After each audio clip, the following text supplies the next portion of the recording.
Welcome to another episode of the No Ceilings Podcast. I'm Tyler Metcalf, joined, as always, by Tyler Rucker. Rucker, how are we hanging in there? We're hanging in there. We're doing good. We're doing better. What, second, third month college basketball? I don't know. The thing is the games are getting tougher. Conference plays around the corner, so I'm doing great. NBA has been awesome.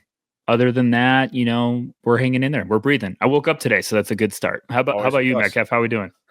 I mean, Michigan 4 straight against Ohio State. Go blue. God, what a bunch of losers. Man, it must really suck to be a senior class and never beat your arch rival. That's just going to be tough. You know what I have to say about that? I watched the game. It was just amazing because when it was like tied at half, I was like, oh gosh, Ohio State's in trouble. And I will say, gross game. I will say, I talked to my old man about this because like I'll sprinkle games with like just to make it interesting and stuff. And I was like, anytime it's like that, it was a 20-point spread. Like I should be betting. I think it closed at. I should be betting the underdog, especially a rivalry game. They got nothing to lose. Like you should just be like, hey, I'm going to throw $10-20 on this because if it hits money line, oh gosh, you're dancing. But just stupid. I felt it the whole time, and then I was like, those are games you're like, oh, let me pay to be wrong, but heck of a win, unreal. Incredible. And then they follow it up with that National Signing Day. Whew, having fun. Big time. Go blue. God, you just love to see it. But that's not why the people are here. So we got Big Board version 2 reactions over at No Ceilings. A bit of housekeeping up front. You just wrote about one of my favorite prospects in this class, Kasper Yakashonis, point guard at Illinois, over at NoCeilingsNBA.com. Make sure to go check that out. I will have a piece on Christian Brown. God, I'm still doing it. We're 6 years into covering him, and I'm still mixing that every now and then. Christian Brown for the Denver Nuggets and how he's been an awesome fit and kind of developed and really grown into that role, and how we can kind of apply some of that to this year's class and some of the upperclassmen wings. What else? We also got some in-person scouting notebook coming on the Michigan State Minnesota game.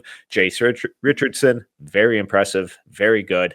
Box score wasn't overwhelming, but the way he moves, operates, thinks the game, really impressive stuff. So we got really great stuff over at NoCeilingsNBA.com and No Ceilings on YouTube as well. Make sure to go check it out. But version 2 of No Ceilings Collective Big Board. Let's just dive right in. 1 through 5. And again, this is collective. So this is the entire team. This is the average rankings of everyone. My rankings differ drastically from some of these and vice versa. So this is the entire team's average rankings, 1 through 5. At number 1, Cooper Flagg. Number 2, Dylan Harper. Number 3, Ace Bailey. Number 4, Yegor Demon. And number 5, Trey Johnson. Thought it was pretty chalk. Yeah. I didn't have a lot of thoughts. I just kind of thought like, hey, I was expecting those 5 names. Yes. When we got the final numbers, I was like, I will be shocked if these 5 names are not in some fashion at the top. You know what?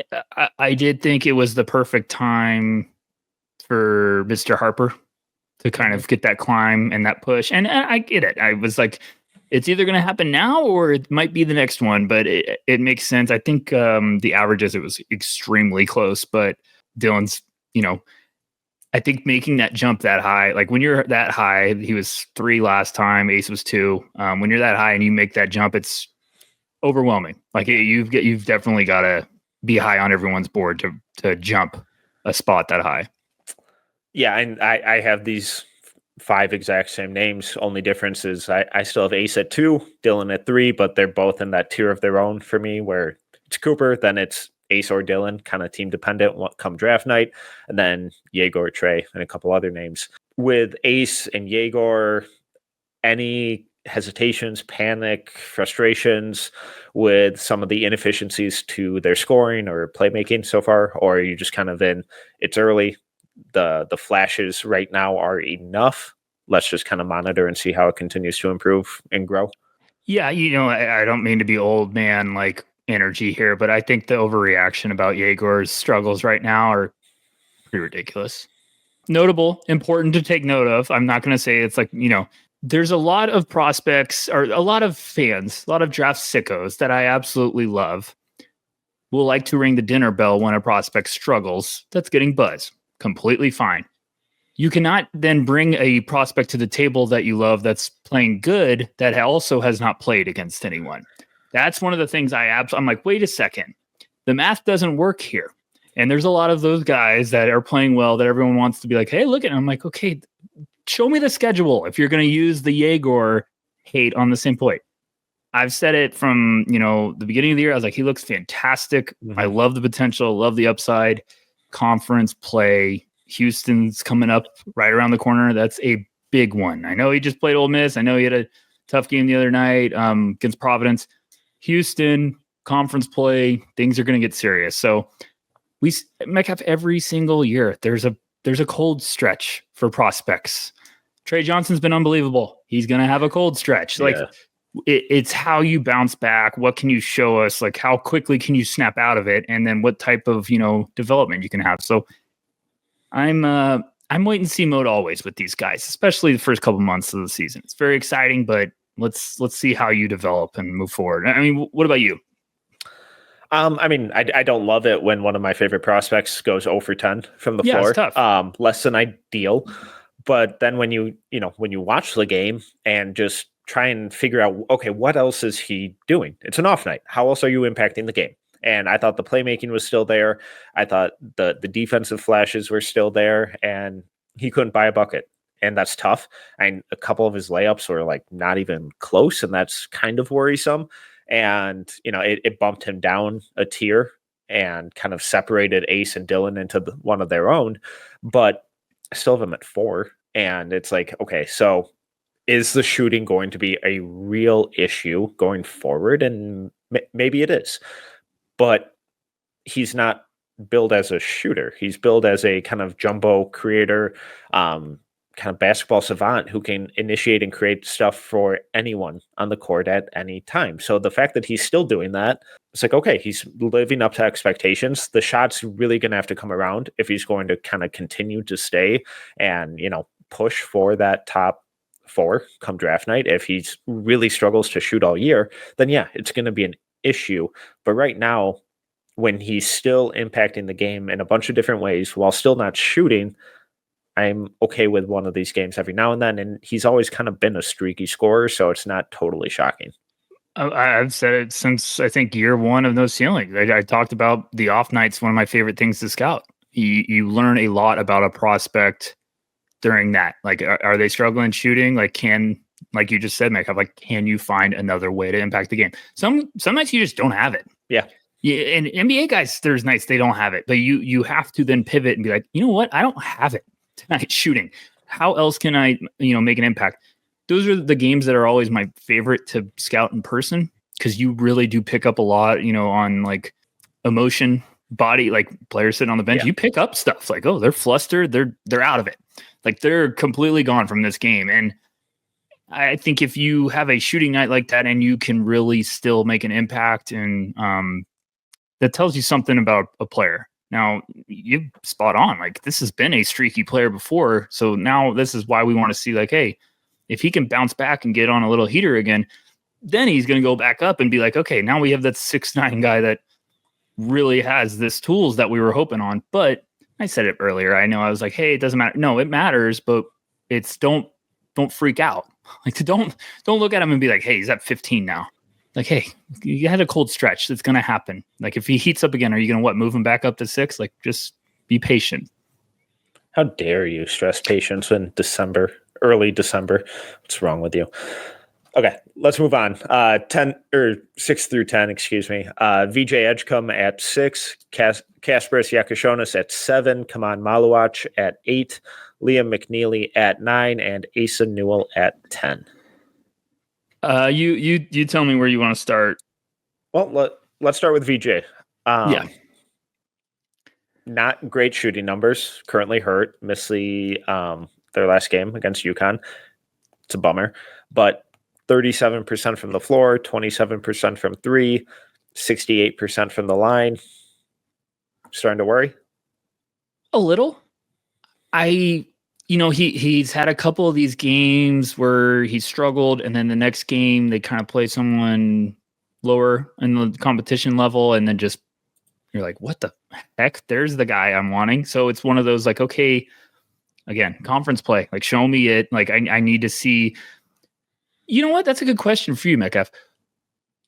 When you're watching these guys and you have I like to call them the roller coaster guys, and they get to, they're bullying up lower teams, struggle against the big ones. If they get to conference play and they're playing, a couple teams consecutive and still doing that, what does that like do to you? Like that will drive me nuts because I'm like where okay, they only show out against the lower competition. No, I guess if they like, if the roller coaster continues as the teams start getting like tougher, you're just like, okay, now you're in conference play and you're still doing this. Like you're getting me one good game and two. So I guess VJ, I'm just wanting to see like give me a couple game stretch where I'm like, okay, there it is. The shot's a little worrisome to me.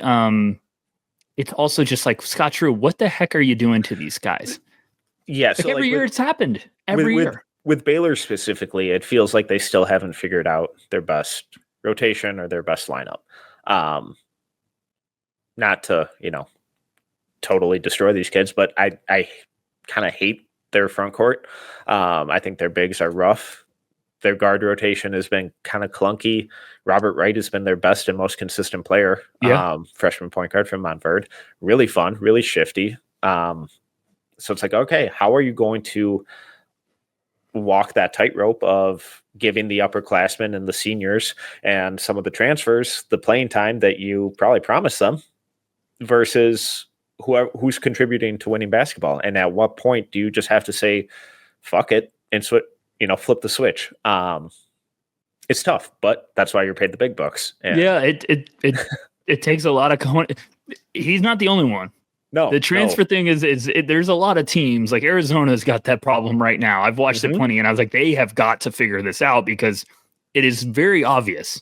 Like you get these transfers, you get these upperclassmen, and you feel like you kind of owe it to them. And at some point, you're like, there's a better lineup out here without them. So I didn't mean to cut you off, but it's a real thing. And go ahead. No, I was just going to move on to Casperus. I wanted to let you wax poetic because you kind of you saw the light, and it is bright, Metcalf. I mean, So like I'll give everyone a background. So I just wrote about him. Thank you, Metcalf, for the early plug. At noceilingsomedia.com is absolutely free. And usually in past years, I've been an absolute psychopath, and I'll like write the day before I'm supposed to write. I will just like midnight start, late night owl. Our editor, actually, shout out Nick, hated me for it. And now I've started to learn to like, okay, start earlier. Stop doing that. And the other night I started diving and I was like, I can't turn this off. And I just was like, and I watched the Arkansas game and I was like, oh gosh, this is going to be really fun to look into. And then I just was seeing these flashes every single game. And it's not even just flashes. It's plays, reads, feel. I don't know. Like I might rant for 20 minutes. It's ridiculous. Like I talked about in the article, the poise, composure. Yeah. He works so damn hard to get you just completely screwed up as a defender. And it's not even just like with the ball in his hands. It's off the ball. He's running you off screens. His usage of like hesitations and body fakes to get you leaning places. Yep. That's the international stuff that we've talked about in previous podcasts is like they fascinate about how to beat you with their mind. And you can see that with him.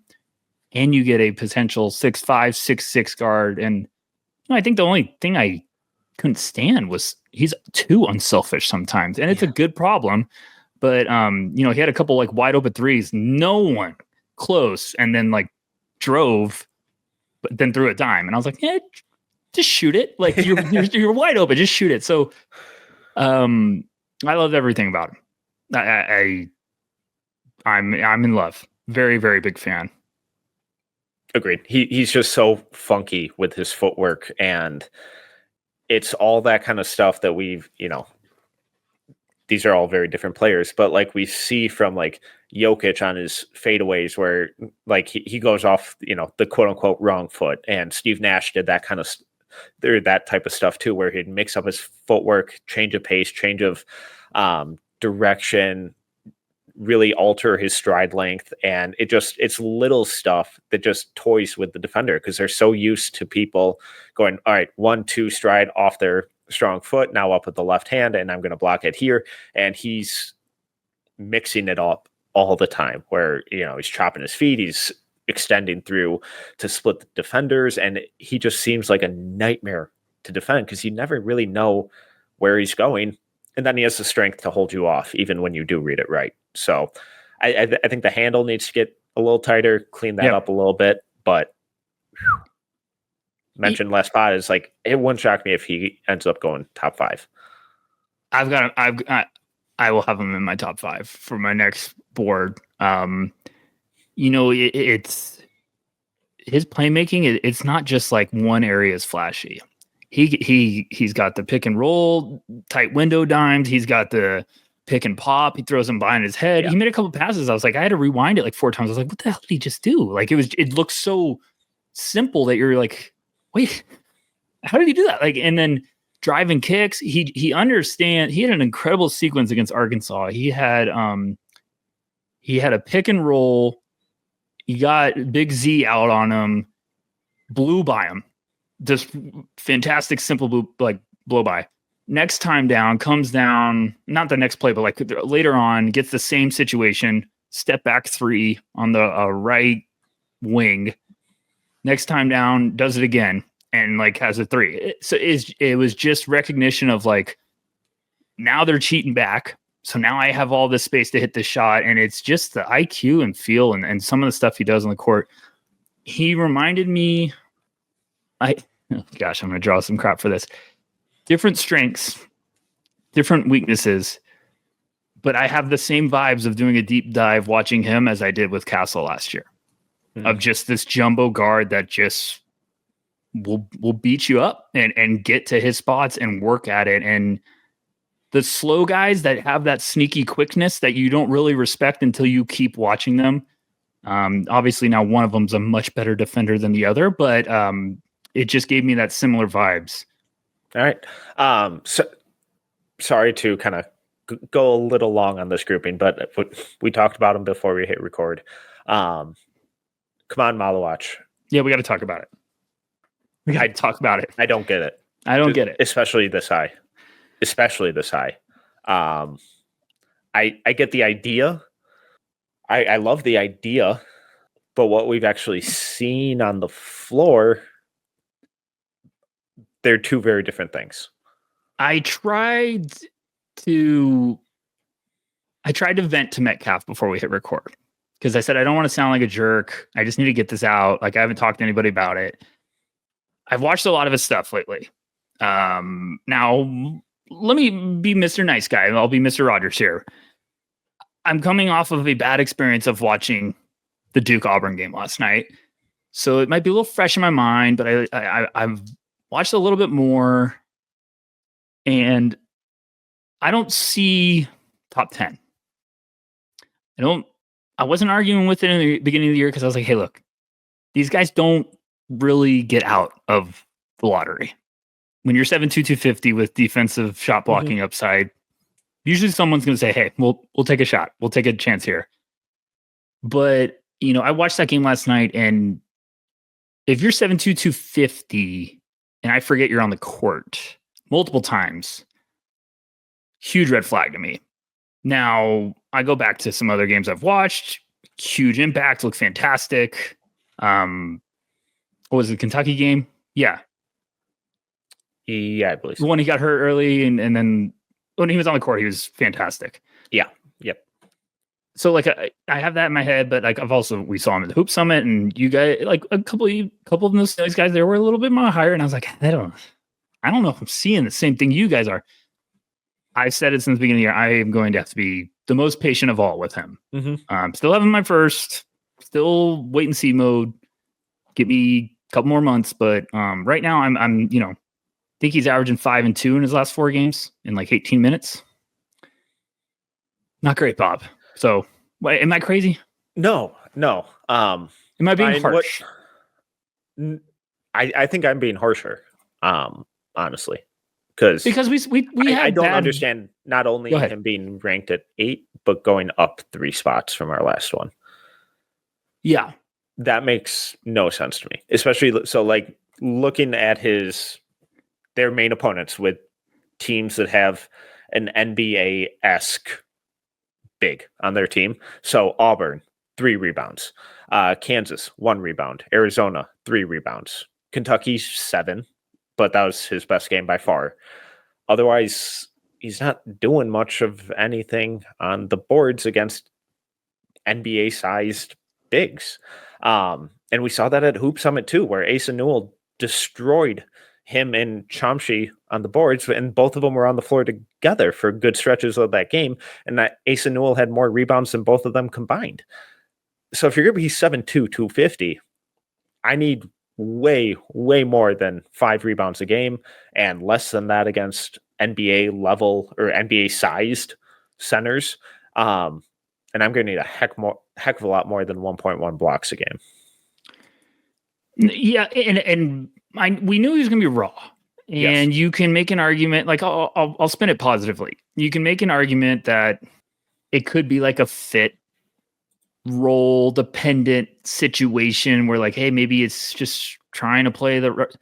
And Duke's still trying to figure stuff out, as we saw with Isaiah Evans' explosion against Auburn, and Darren Harris still not getting any minutes. So they're still trying to figure out their rotations, and it just kind of seems like they're throwing him out there with no real plan of how to elevate his game or play to his strengths. Sorry. No, you're fine. Like I need you to run a stat for me while I rant. What was Lively like to start the year? Like, give me like his first 10 games, because I know we were kind of harsh on Lively to start the year, and we're like, when is it going to happen? Like, number 1 prospect out of high school? Like, what's going on here? But the thing with him is, you got to be on the boards. Mm-hmm. You're 7'2", 250. You at least have to make some impact on the boards. I can tell there's times where he's uncomfortable. I can tell the times where he's raw. He's trying to figure out where to be. Then I'll have like a lob threat, big play. You're like, okay, I get it. You're a lob threat, but you got size. But and yes, I'd like to see Duke try to get him involved a little bit more. But regardless of how comfortable you are offensively, I need to see it on the boards. I need to see something. And he's had flashes of during games, but I feel like we're like, are we just getting married to like a little flash out of nowhere? And like Krivas has been struggling for Arizona this year, but Krivas was throwing him around. Yeah. And I think people were like, hey, he looked great. I'm like, I'm watching Krivas just manhandle him. Now, he's a big dude too, but still, if you're that big, you got to be ready to go. And I don't want to sound like I'm super negative. I just don't get everyone that's like, oh, top 10, easy. I'm like, well, easy? Whoa, calm down. Like, we got a whiles to go before we're getting into that conversation. So, like I've said it since the beginning, big wait and see. I'm going to be very, very patient with him. But right now, I'm like, hey, might need to be having an uncomfortable conversation. Yeah. So for Lively, just real quick, just some of like their big matchups early in the season. Yeah. And, he was dealing with, was it a foot injury? Yeah. Yep. That's the one. I forgot about that. So, his second game against Kansas, 5 boards, Xavier 4, Purdue 5, Ohio State 5. So, he wasn't a monster on the boards, but those are all in about 15 minutes a game. Yeah. So I think he was a little better. It definitely improved as the season went on, where, Miami 10, Georgia Tech 10, UNC 14, NC State 12, Tennessee 11. So, as the year went on with him, it got better, and hopefully it does with Malawach, because, again, the idea was really fun. It's just I need to see something from him on offense other than setting screens. And, again, a lot of that comes down to coaching philosophy and direction. Yeah. But if that's all you're being allowed to do, then I need you to crash the fucking offensive glass because you are massive. And I don't know. I just haven't seen definitely top 10 from him yet. So. And he got banged up in one of those games. Last thing I'll say, he got banged up one of those games. I feel like another game he had like a little bit of an injury scare. Maybe it was Arizona or something where he came back quick, and I was like, "You're already back in." He was cramping in one of them. Yeah, so who knows? Maybe, we don't know what's going on behind the scenes. Maybe he's trying to play through some stuff. I don't know, but yeah, for sure. Just need to see some more. So, okay. Spent long enough on them. Let's take a quick break for the pod, and we'll be right back. Moving on to 11 through 15. At 11, Con Knipple. 12, Ben Seraph. 13, Colin Murray Boyles. 14, Nolan Traore. 15, Derek Queen. Gosh, I didn't realize how spicy this stretch would be. Hit me. What do you got? You got anything on your chest you need to get out? I still have Con at 11 too, and I don't love it. Little bit of weird cold spell. Yeah. Gosh, he had one game where it just could. It was the Kentucky game. I remember it because I bet on it, and he just went stone cold. I was like, "Thanks, Con." He was non-existent in that Auburn game too. And he still has like a play where you're like, "Oh my goodness, that was nice." Like he had a play in Auburn where it was like a nice step through or something, and I was like, "Okay, there we go." But yeah, I think he little shot fake attack closeout, finish through contact at the rim. Yeah, we're starting to come back down to earth a little bit. Yeah, he could surprise me and heat up a little bit, and then we're still talking about like, you get him at 11, you'd be probably pretty stoked. But it's been a little weird, cold. Yeah, I just 36% from three just feels wrong, and I know defenses are really aggressively running him off the line and playing ball denial defense. So hopefully this is like a learning hurdle for him, and it's just like, all right, how do I adapt to being treated like this and defended like this by these level of athletes? So far, results haven't been super consistent or overwhelming, but we know how good of a scorer he is. We know how good of a shooter he is, how good of a passer he is.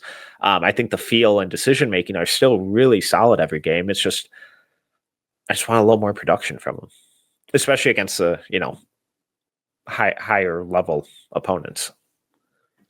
I should have said this earlier when we were talking about Malawatch, but I never get too you asked earlier. You're like, hey, how did he go up 3 spots after all this? It's like, well, I think the first big board is always like everyone's like, hey, I'm just dipping my toe in the water. I think the second one is when you're like, okay, maybe I was a little harsh to start. Like, let me move him up a little bit. So I never get really too surprised if like someone's not looking great, but he's moved up, because I'm like, it makes sense if you were lower on him to start, and then now you're kind of like, okay, I had him too low. I think the updated, the third and fourth ones are always the biggest, because it's like you're caught up now, really, on film.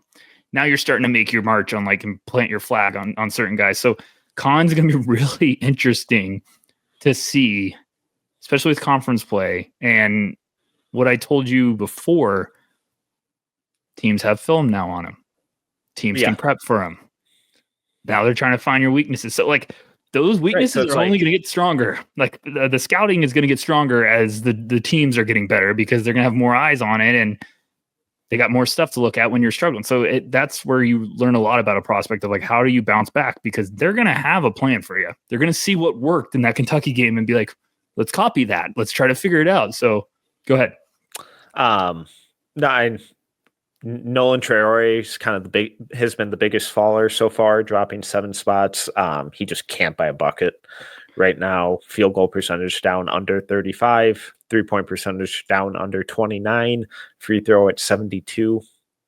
Not ideal stuff, but kind of flip side of that, Derek Queen skyrocketing up 9 spots.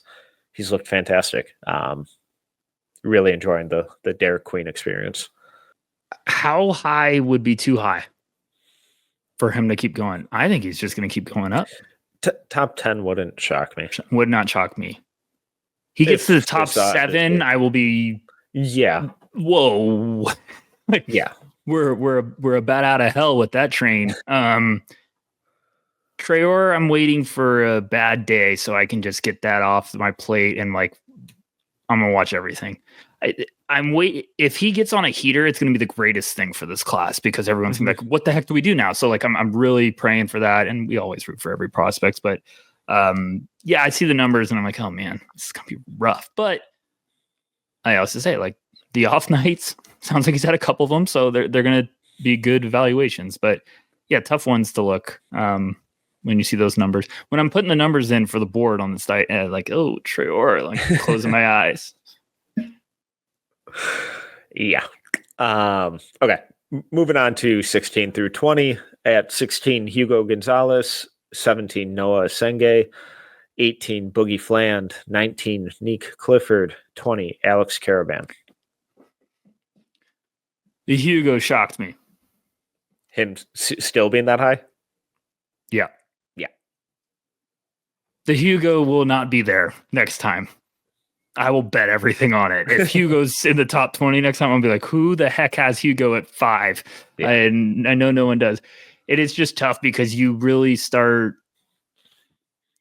You can only in your head go off of pre-film for so long, especially with like the No Ceilings crew. I know everyone like latches onto like, well, before like, and then all of a sudden you're like, all right, am I being a little too patient here?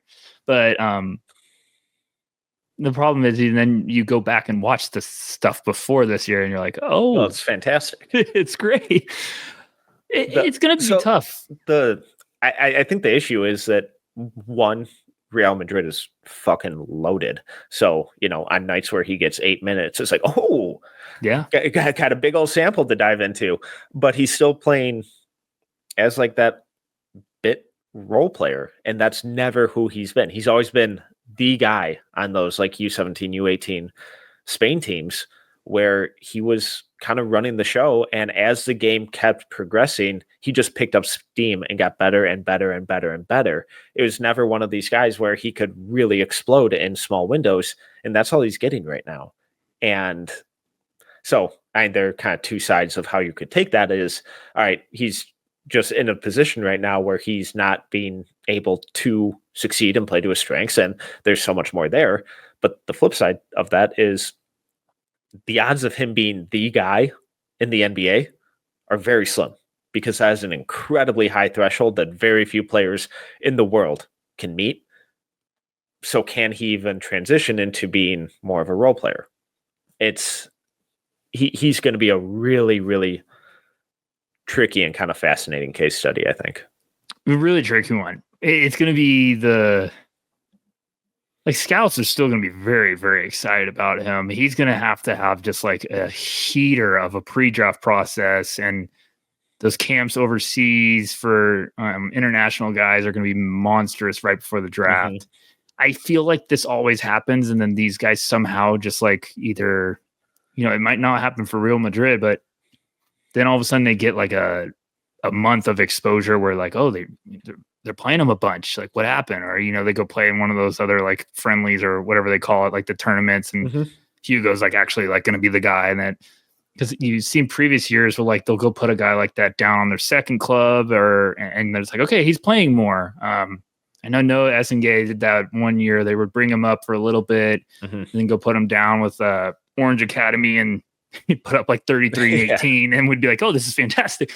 But yeah, it's like the NBA teams with the G League. Like, go send him down to get him some confidence and run. But Hugo's gonna be weird because I remember just loving him pre this year, and then I was like, oh, Real Madrid's just gonna bury him on the bench, isn't he? So it's gonna be a tough one. He wouldn't shock me if he heats up pre-draft, and we're like, what the hell do we do?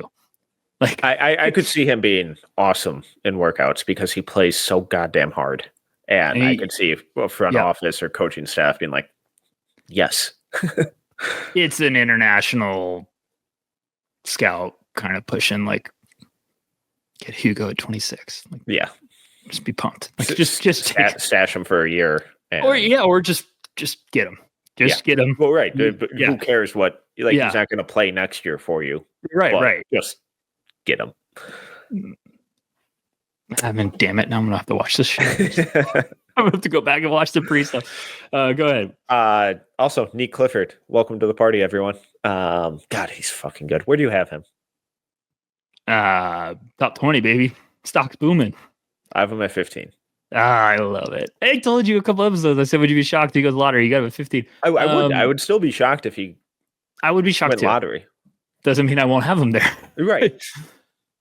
But what happens and my personal feelings are two very different things. All right, my last Malwatch rant. How can you be 7'2", 250 and not be hitting the boards? And then I got Nick Clifford at Colorado State getting 15 10. Boards and 10 boards. Like it's 6'6", 200.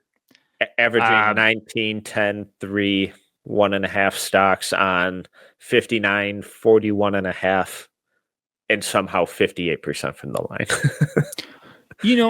If he was just a fraction of what he was as a free throw shooter the previous years, he'd easily be over 20 right now. Yes, easily. So like that's dangerous. We're gonna have those numbers. It was shout out Keith Smith, friend of the program. He had a good tweet the other day that I thought was like awesome. He just said that he's like talked to a bunch of people around the league and like execs, GMs are way more open now to like older prospects because of the second apron. Well, and that they just are more ready to help out and like they're not chasing upside guys anymore. And I'm like, it's about damn time. We took about 40 years, but it's really important because a guy like Nick, like he's gonna be everything. If you're that team right out to the lottery, you're like, we're close. We just need a good guy that could really help. Like Miami with Jaime Jaquez, we talked about this before. Like guys like that, where Nick Clifford teams are just gonna be drooling for those potential, like those tools he's got. Now he's saying, hey, what do you need me to do? Ball up top. Let's get this going. So yeah, love him. All right, moving on to 21 through 25. At 21, Will Riley from Illinois. 22, LeBaron Philon, guard from Alabama. 23, Hunter Salas, guard from Wake Forest. 24, KJ Lewis, guard from Arizona. And 25, Drake Powell, wing from North Carolina. What do you got? Oh, boy. There's a lot of positive and negative in here. There is. A lot of love and hate.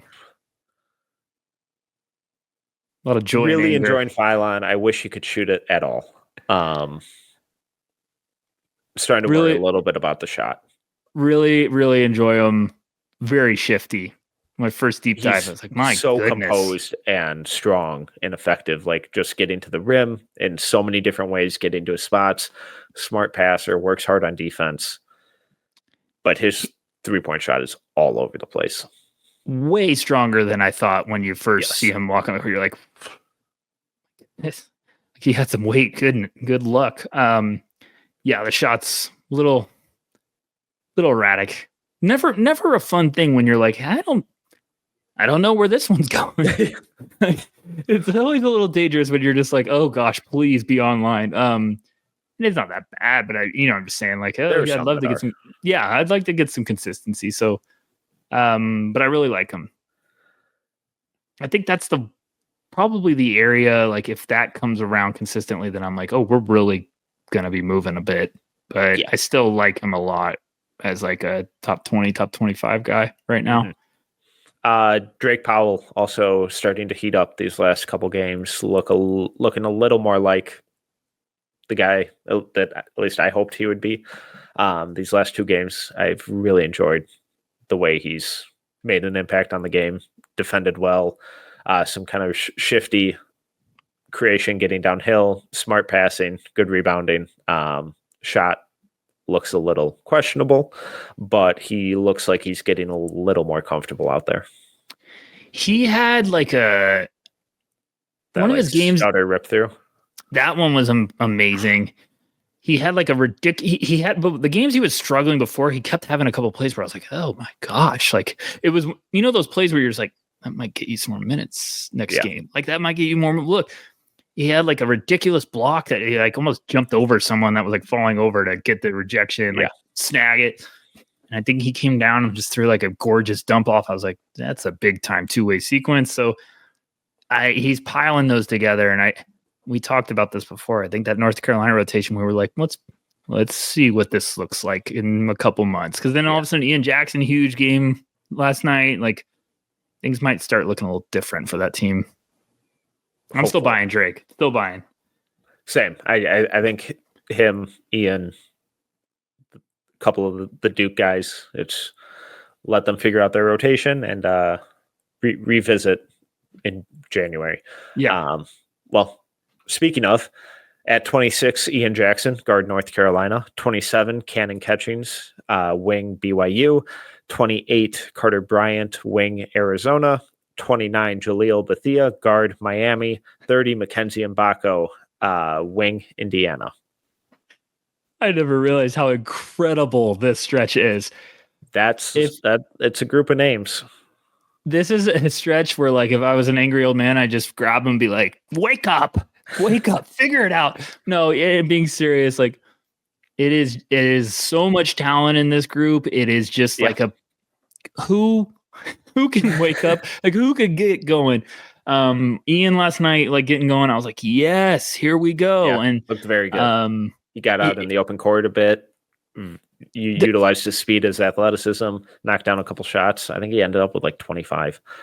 All of these guys we thought were one and done guys. Some of them I still believe could be one and done guys. It's just the rotation's clearing up. They're on veteran teams, and I want to just see if it starts going. And I think that's also the rankings. Like, you'd look at the stats if you have no idea and be like, what are you guys talking about? And these were very high prospects in a lot of our minds. And I think the No Ceilings crew is what I love about us. I always say is like, still patient. Everyone's still like, hey, I'm not ready yet to completely throw in the towel or drop them a bunch.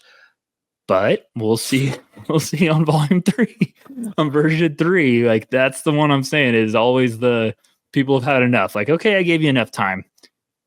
Let's go. And I do think it's I just want to see some coaches make some changes with that group. One of those guys is struggling. You mean the guy shooting 30% and getting like 8 minutes a night? Bethea is struggling. Feel bad. It's been awful. Feel bad. It's been really bad. Now, some of that may be situation. Yep. I hate that Miami team. I just not a fun watch. We've hated him for like 3 years. What's going on? Yeah. No, I'm not saying just you. I mean, like, I'm right there with you. It's just been ugly. But even when he's out there, I don't see him. He just doesn't make an impact. He doesn't know how to. Let me rephrase. And he just disappears. Even when he gets opportunities, he doesn't take advantage of them. Like last year with AJ Johnson, when he was out there, you still felt him making rotations, trying to push in transition. You know, the numbers were obviously bad, but in the 4 minutes he got a night, you saw him out there. And with Bethia and so many of these other guys, you just don't feel them out there. They disappear, they fade into the background, and the numbers are bad, but there's not even anything in terms of like field decision-making, effort, work rate on film that you can even hang your hat on, where it's like, oh, well, look at him dive for that loose ball and, you know, these couple rotations, the scramble defensive possession. He didn't get an assist here, but look at how he attacked the closeout, made that skip pass. There's just none of that. None of it. It's the players like him are always dangerous to start the year because you're like, am I in or out to start early? And then you're like, we're going to find out quick if he's ready to roll or if this is going to be one of those like, he might be a next year guy. And always one of the scariest things is like a high school prospect that was the guy that is also all of a sudden going to a team. He's got to figure out how to adjust. And if you don't hit the ground running, your head's going to be all over the place. So we've seen guys kind of figure it out middle of the year. We've also seen guys just like, hey, you need an off season, and he's still thin. He still needs his frame to build out. Like, there's a ton of talent. It's just, hey, it might not be a one and done guy, but we'll wait and see. All right. Anything else on this group? No. All right. Let's take our last ad break for the pod, and then we'll finish out with 30 through 60.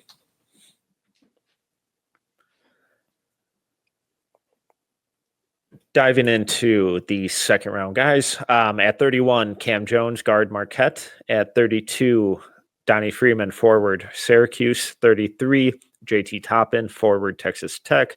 34, Darian Reed, forward Alabama. 35, Roko Zakarski, center for Brisbane. 36, Dink Pate, guard for Mexico City Capitans. 37, Tucker DeVries, guard, wing, forward, utility player for West Virginia. 38, Adu Thiero, guard, forward for Arkansas. 39, Xavier Lee, guard, Princeton. 40, Rasheer Fleming, forward, St. Joseph's. Did you just, for the first time ever, read off positions? I'm really proud of you. Yeah, I did. I didn't do it for the top 20, so sorry, everyone. Go over to I love that. NBA.com to check that out. But, for some of these, especially once we get later on, I need to stop assuming that people are as in the depths and familiar with all of these guys, because that's why. No, I mean, we should do that more. So I appreciate it. Also, people call us out on that on YouTube. We love you guys. Thank you for watching on YouTube. Okay, we'll go one each, or we could just do like, hey, was your biggest surprise? Fleming at 40. Should be way higher. Rasheer Fleming at 40. Yeah, way higher. I have him in my top 30. I have him in my top 30. Probably going to start a campaign with the No Ceilings crew of just like sending one fun fact a day about Rasheer Fleming until people buy it. Dude, 6'9", he's a beast. I mean, when I saw him in the beginning of the year, like at that Dame Lillard camp, the dude looked like a 28-year-old with his body. Like, he is just a pit bull at 6'9", and now he's shooting it. Like, would shock me if he's top 20. If he shoots it like this, I had a scout there. Literally, he's like, I was like, hey, we were talking about like who you like. I was like, I like Rasheer Fleming. He's like, that's a guy that's been on our radar. If he shoots it, he's gonna have a lot of fans. Well, the last 2 years, he's always given us really fun flashes of defensive playmaking, and once in a blue moon, he'd have a big scoring game and then just disappear for 2 weeks and be like, my guy, what is happening? Right. So far, he's been their most consistent player. He's shooting it well. I think he's at like 39% from three, playing awesome defense, and against like big time power 4, power 5 opponents too, where he's stepping up to the challenge a lot of the time. God, I hope this continues because he has been very, very good. Him and Asa at that camp that I saw were kind of going like toe to toe, and he get a little pissed off and go right at people. Like, it was just he's got that dog in him. Like, so if you get that with shooting, like, he's just a winning player. He's I'm intrigued by JT Toppin, but I don't understand having Toppin over Fleming. No, I don't either. One shoots, one's got the NBA body. The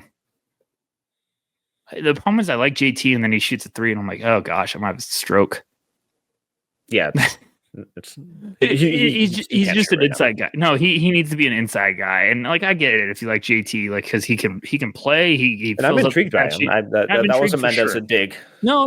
It's just like, it's more so like you could tell he's trying to unlock this good. JT's trying to unlock that to kind of like raise his ceiling. And I'm like, it's not there yet. Just do you. Like, they'll work on it with you, but it's not there yet. And, but yeah, Rasheer is just absolute joy. I love him. I think I would jump all over him in the first round if I was an NBA team. Like, playoff team, if you add Rasheer Fleming to them, oh my, you've got to steal. So he's been great.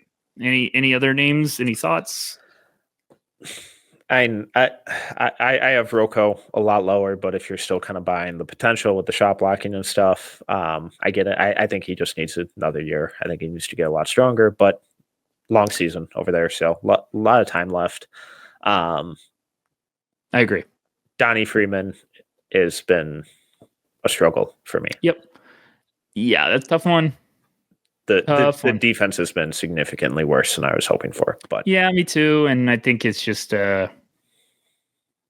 trending towards maybe not one and done. Yeah, pretty quickly. Just want to see what happens, but also would be like a top of my breakout list candidate if things go. He'd be like, if I found out intel over the offseason that like Donnie Freeman put on a bunch of muscle and has been obsessed in workouts, I'd be like, oh my gosh, what do I do next year? It's gonna be fantastic. But yeah, it looks like just someone that's still trying to find his groove. Okay. Moving on to 41 through 50. At 41, Peyton Sanford, guard Iowa. 42, Kwame Evans Jr., forward Oregon. 43, Carter Knox, forward Arkansas. 44, Tyrese Proctor, guard Duke. 45, Ryan Kalkbrenner, center Creighton. 46, Michael Ruzic, forward Juventud. Apologies on pronunciations for any of these. But 47, Jalen Lowe, guard Pittsburgh. 48, John Mobley, guard Ohio State. 49, Janiah Broom, center Auburn, and 50, Isaiah Evans, guard Duke. Hit me with it. What do you got? It's nice that Isaiah Evans, their 4 or 5-star recruit, finally got to play this year. My God, was he good in that Auburn game? Electric. Holy shit. There's moments where you just start, you turn off evaluator mode and you're rooting as a fan. You're just like, hit it. Like, he was just red hot. He had the biggest smile in the world, too. I was like, oh, gosh, if he starts cooking, this is another great wrinkle. But that's who he's always been. Yeah. Too. Like, that's who he was at Hoop Summit. That's who he was in AAU in high school, whereas, like, this dude's a sniper off ball. And when he gets hot, he can drop 20 in the blink of an eye. That's what I did against Auburn. And I love that he went out there with zero hesitation. And it's like, nope, I'm getting the ball. I'm shooting. Because I haven't gotten to play basically at all this year. So I'm not letting this slip through my fingers. He also had this possession where after he knocked down 4 or 5 of them, now the defense is like, fuck, I have to close out really aggressively on this guy. He attacked the closeout, didn't settle. Drew 2 help defenders, dumped it off to I forget which one of their bigs, but then like Brown maybe, or I don't know. I think it was Brown, and then continued, relocated to the opposite corner. Brown kicked it back out to him, wide open 3, knocked it down. That's the kind of stuff where it's like, okay, cool, you're not just forcing it. Yeah, he had like 1 heat check, but when you're the heat check was also like the heat check. I have to be, because it was funny. It was like I was expecting the heat check 2 shots ago, and he hit like another 2, and then finally he took that, and I was like, that's a great heat check, because you were like, everything's falling. I'm just throwing this up, and it wasn't even that bad of one, but I was just like, okay, that was an overdue heat check. Yeah. But the relocation one, I was like, oh, this is a different story. Like, yeah, because like if he can start implementing other things where even when he gets run off the line, he's still a threat, it's huge. It completely changes how shooters can be defended and how they can impact the game. Let's see how the defense kind of continues to progress. At Hoop Summit, dude was competitive as all hell, talked a ton of shit. It was a lot of fun. Just inconsistent. When it was good, it was good. But when it was bad, it was bad. So we'll see. They're gonna. That's the one to watch. They're gonna play him a lot now. They have to now. They have to. They have to. He won them the game. Yeah, like he won them the game. They were like, "What the heck?" I think they're down 10 or something. Yeah, when he came in. And he came in and it was just Auburn was like, "What the?" And it was great. Then that is how you force a coach to give you minutes. Sometimes it's playing awesome defense and rebounding the crap out of it. Other times it's shooting 80% from 3 and winning a game. Other name on this list that kind of surprised me, Carter Knox. I get the intrigue. I think he's still really raw, ton of potential. I haven't seen anything this year. Drop. Go ahead. I think Billy Richmond's been better. I think he's been the more intriguing kind of raw freshman wing on Arkansas. But when you drop about 8 to 10 spots, it's a very loud statement. And I know people are like, why is he even on the? And it's like, well, because it's an average of a lot of boards submitted. So dropping 9 is loud. That means people are like, hey, he's dropping. So I was shocked he was still there, but I was also like, this is a big jump. This is a big drop. And he has talent. So again, like so many of these guys that we've been, I don't know about him.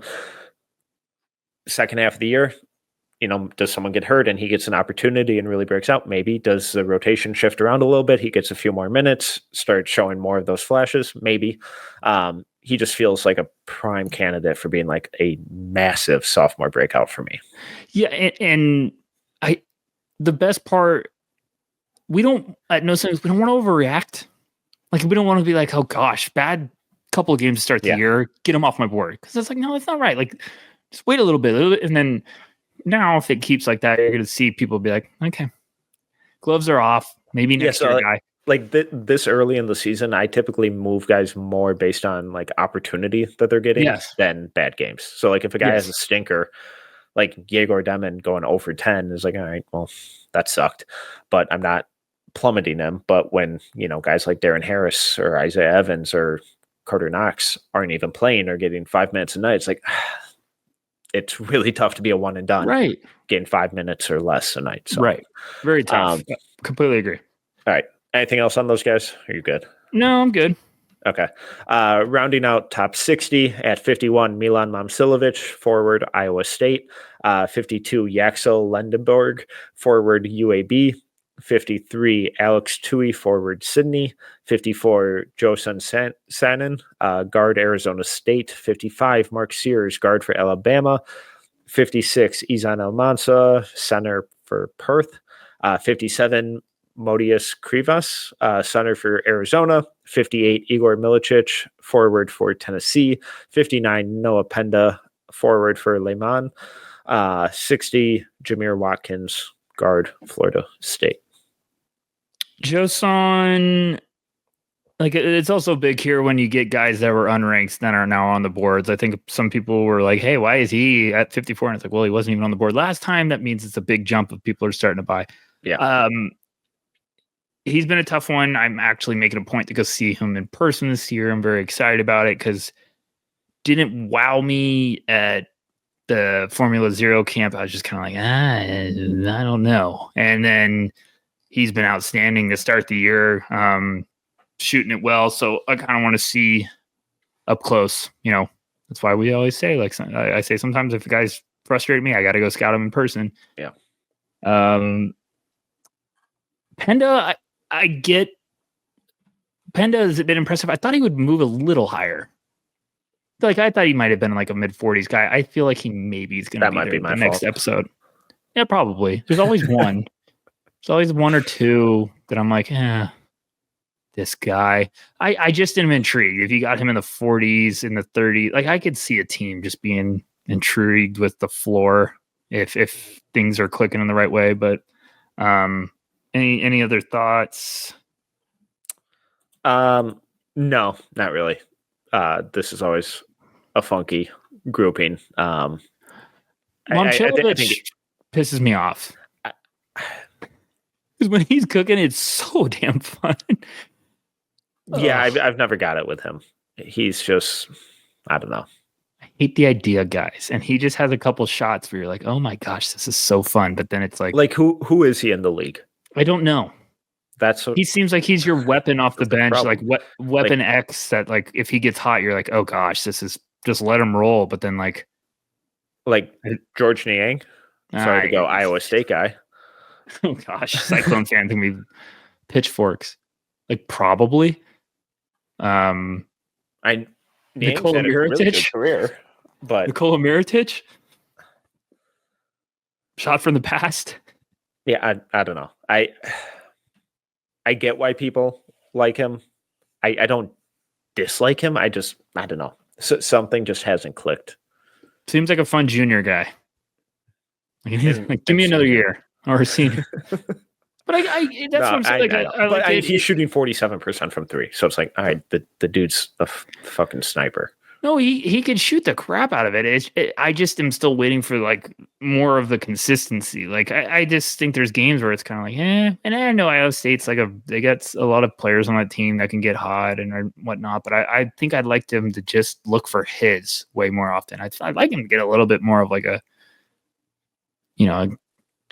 trying to be polite here, but like I want a little bit of a jerk. Like give me the ball. Let me I could shoot it. I could score for places. He had a game at the Maui Invitational where I was like, oh man, watch this game. And you're like, ugh, I'm in. But and then you just see it disappear for a while. So I'm like, just need more. Yeah, just want more. Any names that didn't make it that you were surprised at? I had two on the top of my head that were very like I'm making the graphics and I was like triple checking. Yeah, so I think top two names for me, I'm assuming are the same for you, and Yeah, I'm guessing is kind of just a timing thing. it was for sure timing. Based on when we submitted these, and if whether or not people were caught up on games or not. Jeremiah Fears and Jace Richardson were the top two for me. It's the really tough part about this big board stuff is like people don't realize like we submit them usually on a weekend, try to post it like we usually try to get it on a Sunday, try to post it on a Wednesday. You have a good game Saturday, it is like, oh man, like you might have missed that window. So I'm not surprised because it is one of those like, hey, did you get caught up on the heater of, and then all of a sudden one guy starts buzzing over the weekend and you're like, oh, but I would say, well, look, volume 3 will be interesting. Probably going to be a very big arrow with a couple of those names. Fears is awesome.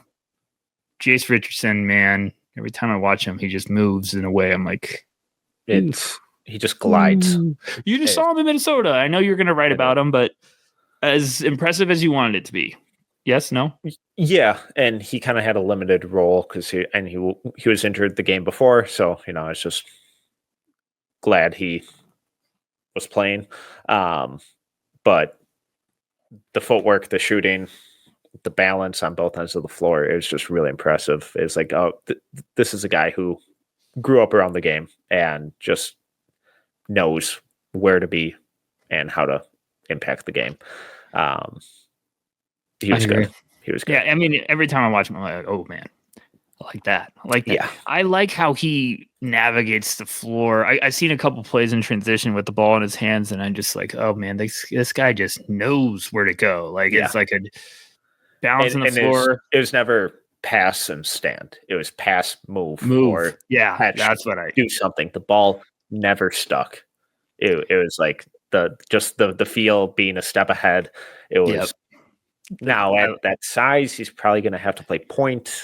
How much upside is there for him there? But if you're making smart plays, hitting shots, and it feels a little Jared McCain-esque. Not saying he gets to that level. I'm not saying he's going to be dropping 20 a night as a rookie, but where it's like, okay, can this guy is he going to be an undersized 2, or can he transition into being more of a 1 and be more than just a shooter? And I think he can. Like that was my big thing with McCain last year, where it's like I think he can kind of pivot more towards being a 1 than just a 2 or a combo guard. I think there's more to his game, but that's a really hard transition to make. So he seems like he's going to be a role star. Like he's just going to thrive at whatever role he needs to play. And I love how you put that with like that's what I saw a couple times in like transitions. Like the moment the ball left his hands, he's moving, like he's balancing corner, and it's a lot of times. But I like when guys understand like how repositioning yourself in transition balances the court in your favor to like make that next pass. Like don't like a lot of guys just like, okay, let me just bring it up. Some guys work to get you to come with them to get this angle open, and he does a lot of that stuff. Those are guys where I'm like, are we going to do the height argument all year and miss the bigger picture here? And let me get it straight. Like, I'm not putting him in my top 15 right now, but it looks like a end of first round guy that you groom and making an impact in playoffs by year 3. He's like, oh gosh, Chase Richardson's fantastic in this game. And just those guys stick around for a long time. Anyone else? A couple other names for me. Chase Ross, wing from Marquette. He's been fantastic. Rolled his ankle, unfortunately, in their last game, I think. Miles Bird from San Diego State, shooting guard. He's been very, very fun. Does a lot of that kind of similar stuff that we were just talking about with Jace. Really like the shot. I think there's a lot of really fun stuff there. RJ Lewis from St. John's and PJ Haggerty from Tulsa were kind of the other couple. We get some heat from and Tahad Pettiford. Pettiford was really good, and he was very fun. Game. Shout out Corey. Corey's very proud about that one. Haggerty, I made like a graphic about a TV draft guide, and I got a really passionate Haggerty fan kind of breathing down my neck, and I was like, "Hey, man." It's only 5 spots on the graphic. I can't just put everyone. I did that last year and it was a disaster. I was like, let me. I need to watch some Haggerty. I'm pretty pumped about it. And then after that, a comment from him, I was like, man, I'm sorry. Like, it's not like I don't like him. He had like 7 steals that night. So, gosh, surprising. Sorber from Georgetown, I think will be in it. I'm just in wait and see mode with him. Just wait and see mode. I'm moving him up pretty quick because I'm just kind of like excited about, what's going to happen. Someone. Yeah. Bedford. There's some Cedric Coward fans at No Ceilings. Who else did you just said someone and I was like, oh yeah, that's a big one. Who did you just say? Miles Bird. Yeah. I was shocked. With a lot of positivity around the No Ceilings chat, and then I get the rankings. I'm like, what? Where? Come on. Where is he? Where is he? So I think he'll be for sure in the next one if he keeps this up. He's been fun. Chaz Lanier from Tennessee's been scoring the crap out of the ball. Still enjoying Zeke Mayo. That Kansas team was kind of funky. Those are the big ones. Also, just I know it's a very narrow kind of path for guys like this, but I think Seth Trimble's been really good. But he's not really a shooter, and that.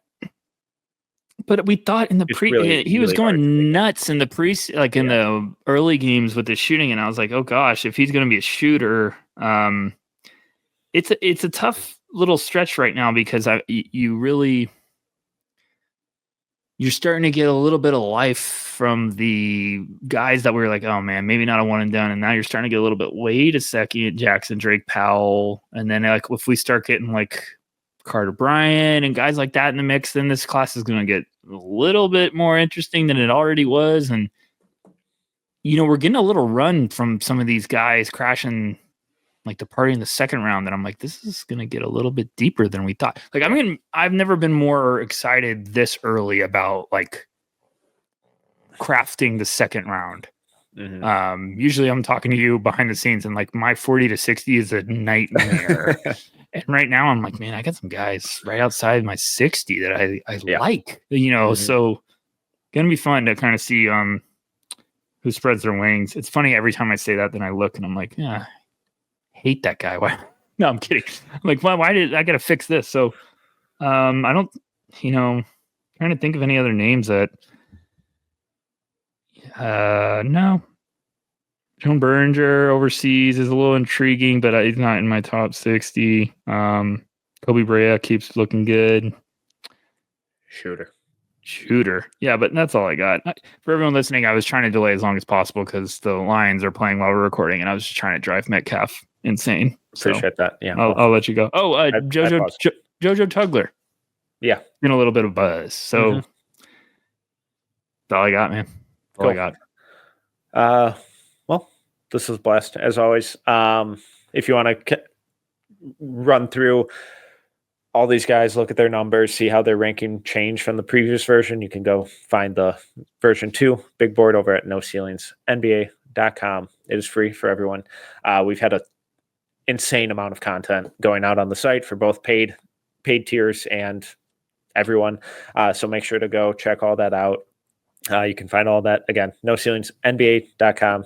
Follow us on YouTube at No Ceilings. Channel continues to cook. We've got some really fun stuff going up pretty consistently over there. So keep an eye out for all that good stuff. But he is Tyler Rucker. You can follow him across socials at Tyler Rucker. I'm Tyler Metcalf.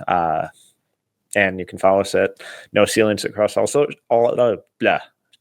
close across all socials. But if you enjoyed this episode, please make sure to subscribe, leave a review, and a 5-star rating. Till next time, see ya.